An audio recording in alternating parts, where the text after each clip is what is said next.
بسم اللہ الرحمن الرحیم۔ السلام علیکم۔ حضرت عبد الرحمن بن عوف رضی اللہ تعالیٰ عنہ ان 10 خوش نصیبوں میں سے ایک ہیں جن کو نبی کریم صلی اللہ علیہ وآلہ وسلم نے جنت کی بشارت دی۔ آپ رضی اللہ تعالیٰ عنہ قریش کی شاخ بنو زہرہ سے تعلق رکھتے تھے۔ آپ رضی اللہ تعالیٰ عنہ واقعہ فیل کے 10 سال بعد پیدا ہوئے۔ جاہلیت میں آپ رضی اللہ تعالیٰ عنہ کا نام عبد القعبہ تھا۔ حضور اکرم صلی اللہ علیہ وآلہ وسلم نے اسے بدل کر عبد الرحمن رکھا۔ آپ رضی اللہ تعالیٰ عنہ کے اسلام لانے کا ایک سبب یہ ہوا کہ یمن کے ایک بوڑھے عیسائی راہب نے ان کو نبی آخر الزماں صلی اللہ علیہ وآلہ وسلم کے ظہور کی خبر دی اور یہ بتایا کہ وہ مکہ میں پیدا ہوں گے اور مدینہ منورہ میں ہجرت کریں گے۔ جب یہ یمن سے لوٹ کر مکہ مکرمہ آئے تو حضرت ابو بکر صدیق رضی اللہ تعالیٰ عنہ نے ان کو اسلام کی ترغیب دی۔ چنانچہ ایک دن انہوں نے بارگاہ رسالت صلی اللہ علیہ وآلہ وسلم میں حاضر ہو کر اسلام قبول کر لیا، جبکہ آپ رضی اللہ تعالیٰ عنہ سے چند ہی آدمی آغوش اسلام میں آئے تھے۔ چونکہ مسلمان ہوتے ہی آپ رضی اللہ تعالیٰ عنہ کے گھر والوں نے آپ رضی اللہ تعالیٰ عنہ پر ظلم و ستم کے پہاڑ توڑنا شروع کر دیے، اس لیے آپ رضی اللہ تعالیٰ عنہ ہجرت کر کے حبشہ چلے گئے۔ پھر حبشہ سے مکہ مکرمہ واپس آئے اور اپنا سارا مال و اسباب چھوڑ کر بالکل خالی ہاتھ ہجرت کر کے مدینہ منورہ چلے گئے۔ مدینہ منورہ پہنچ کر آپ رضی اللہ تعالیٰ عنہ نے بازار کا رخ کیا اور چند ہی دنوں میں آپ رضی اللہ تعالیٰ عنہ کی تجارت میں اس قدر خیر و برکت ہوئی کہ آپ رضی اللہ تعالیٰ عنہ کا شمار دولت مندوں میں ہونے لگا۔ روایات سے اندازہ ہوتا ہے کہ مسجد نبوی صلی اللہ علیہ وآلہ وسلم کے آس پاس آپ رضی اللہ تعالیٰ عنہ کے کئی مکانات تھے۔ ان میں سے ایک مسجد نبوی صلی اللہ علیہ وآلہ وسلم کے 9ویں دروازے کے سامنے تھا، جو شمال میں مشرقی جانب سے پہلا دروازہ تھا۔ یہ مکان مہمان خانہ کے نام سے مشہور تھا۔ اس مکان میں آپ رضی اللہ تعالیٰ عنہ حضور صلی اللہ علیہ وآلہ وسلم کے مہمانوں کو ٹھہرایا کرتے تھے۔ اس کو دار کبریٰ یعنی بڑا گھر بھی کہتے تھے، اس لیے مہاجرین میں سب سے پہلے حضرت عبد الرحمن بن عوف رضی اللہ تعالیٰ عنہ نے اتنا وسیع مکان تعمیر کیا، اس لیے یہ مکان دار کبریٰ کے نام سے مشہور ہو گیا۔ حضور نبی کریم صلی اللہ علیہ وآلہ وسلم کا ارشاد ہے کہ میرے امت کے مالداروں میں سب سے پہلے عبد الرحمن بن عوف رضی اللہ تعالیٰ عنہ جنت میں داخل ہوں گے۔ حضرت عبد الرحمن بن عوف رضی اللہ تعالیٰ عنہ بیان کرتے ہیں کہ زمانے جاہلیت میں میری اور امیہ کی دوستی تھی۔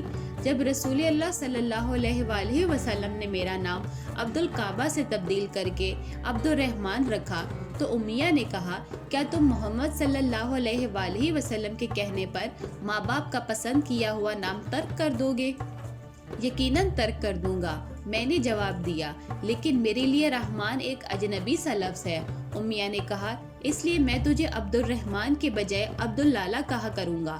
میں غزوہ بدر کے دن مشرکین سے چھنی ہوئی چند زرہیں اٹھا کر لے جا رہا تھا کہ اچانک کسی نے پکارا، اے عبد القعبہ! میرا یہ نام متروک ہو چکا تھا، اس لیے میں نے کوئی توجہ نہ دی۔ تھوڑی دیر بعد پھر آواز آئی، اے عبداللہ! یہ سنتے ہی میں سمجھ گیا کہ امیہ بن خلف پکار رہا ہے، کیونکہ یہ نام اسی نے تجویز کیا تھا۔ چنانچہ میں ادھر متوجہ ہوا تو دیکھا کہ امیہ اپنے بیٹے کو ساتھ لیے میری طرف چلا آ رہا ہے۔ قریب پہنچا تو کہنے لگا، چھوڑو ان زروں کو اور مجھے قیدی بنا کر لے چلو، میری گرفتاری تمہارے لیے ان زروں سے بدرجہ بہتر ہے۔ بات صحیح تھی، امیہ جیسے سردار کو زندہ گرفتار کر لینا واقعی بڑا کارنامہ تھا۔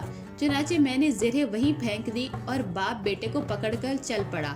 راستے میں امیہ نے پوچھا، آج جس شخص نے اپنے سینے پر شتر مرغ کا پر سجا رکھا تھا وہ کون تھا؟ وہ حمزہ رضی اللہ تعالیٰ عنہ تھے، میں نے بتایا۔ اسی کی وجہ سے آج ہم پر یہ مصیبت ٹوٹی ہے، اس نے ہمارے ساتھ بہت برا کیا ہے۔ امیہ نے بصد حسرت و یاس سے کہا۔ اس طرح باتیں کرتے ہوئے ہم چلے جا رہے تھے کہ اچانک امیہ پر حضرت بلال رضی اللہ تعالیٰ عنہ کی نظر پڑ گئی۔ یہ رہا کفار کا سردار امیہ بن خلف اگر آج یہ بچ گیا تو میں سمجھوں گا کہ میں ناکام رہا۔ یہ کہہ کر امیہ پر حملے کے لیے آگے بڑھے۔ میں نے بہت کہا کہ یہ میرا قیدی ہے، اس کو کچھ نہ کہو، مگر انہوں نے ایک نہ سنی، بلکہ با آواز بلند انصار کو اپنی مدد کے لیے بلانا شروع کر دیا۔ انصار نے امیہ کا نام سنا تو وہ بھی ہاتھوں میں برہنہ شمشیریں لیے ہماری طرف دوڑ پڑے۔ اب امیہ کو بچانا مشکل نظر آ رہا تھا، تاہم مجھے ایک تدبیر سوجھ گئی۔ چنانچہ میں نے امیہ کے بیٹے کو وہیں چھوڑا اور امیہ کا ہاتھ پکڑ کر ایک طرف دوڑنے لگا۔ میرا خیال تھا کہ جب انصار امیہ کے بیٹے کو قتل کر کے آگے بڑھیں گے تب تک ہم کافی دور نکل چکے ہوں گے، مگر افسوس کہ ایسا نہ ہو سکا۔ انصار کی تلواریں بیک وقت امیہ کے بیٹے پر پڑی اور اس کے ٹکڑے ٹکڑے کر گئی۔ اپنے بیٹے کا یہ حشر دیکھ کر امیہ نے اتنی دل دوست چیخیں ماری کہ میں نے اس سے پہلے ایسی دہشت میں ڈوبی ہوئی چیخ کبھی نہیں سنی تھی۔ امیہ کے بیٹے سے فارغ ہو کر انصار ہماری طرف لپکے۔ مصیبت یہ تھی کہ امیہ بہت موٹا تھا، اس لیے تیز دوڑنے سے قاصر تھا۔ نتیجہ یہ نکلا کہ انصار نے جلدی ہی ہمیں آ لیا۔ اب امیہ کو بچانے کی کوئی صورت نہیں تھی، تاہم میں نے جان کی بازی لگا دی اور امیہ سے کہا جلدی سے لیٹ جاؤ۔ وہ لیٹا تو میں اس کے اوپر اس طرح لیٹ گیا کہ اس کو اپنے نیچے چھپا لیا، مگر یہ کوشش بھی کارگر نہ ہو سکی۔ انصار اور حضرت بلال رضی اللہ تعالیٰ عنہ نے میرے نیچے دبے ہوئے امیہ کے دونوں پہلوؤں میں تلواریں گھسیڑ دی اور اسی حالت میں اس کا کام تمام کر دیا۔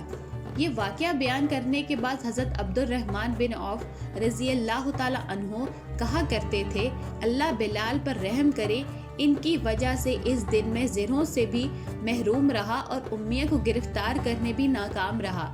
حضرت حارث رضی اللہ تعالیٰ عنہ سے مروی ہے کہ کہتے ہیں غزوہ احد کے دوران نبی کریم صلی اللہ علیہ وآلہ وسلم نے پہاڑ کی ایک گھاٹی پہ مجھ سے پوچھا، کیا تم نے عبد الرحمن بن عوف رضی اللہ تعالیٰ عنہ کو دیکھا ہے؟ میں نے عرض کیا، ہاں، میں نے انہیں پہاڑ پر دیکھا کہ مشرکین ان پر حملہ آور ہے۔ میں نے انہیں مشرکین سے بچانے کا ارادہ کیا تو میری نظر آپ صلی اللہ علیہ وآلہ وسلم پر پڑی، لہٰذا میں ادھر آ گیا۔ آپ صلی اللہ علیہ وآلہ وسلم نے یہ سن کر ارشاد فرمایا، فرشتے اس کی مدد کے لیے لڑتے ہیں۔ حضرت حارث رضی اللہ تعالیٰ عنہ فرماتے ہیں کہ جب میں حضرت عبد الرحمن بن عوف رضی اللہ تعالیٰ عنہ کے پاس گیا تو میں نے دیکھا کہ 7 لاشیں وہاں ان کے ارد گرد پڑی ہیں۔ میں نے کہا، ان سب کو آپ رضی اللہ تعالیٰ عنہ نے اپنے ہاتھ سے قتل کیا ہے؟ انہوں نے کہا، ان 2 کو تو میں نے قتل کیا، باقی لوگوں کو جنہوں نے قتل کیا میں نے انہیں دیکھا نہیں۔ میں نے یہ سن کر کہا، اللہ کے رسول صلی اللہ علیہ وآلہ وسلم نے سچ فرمایا، واقعی فرشتے ان کی مدد کے لیے لڑتے تھے۔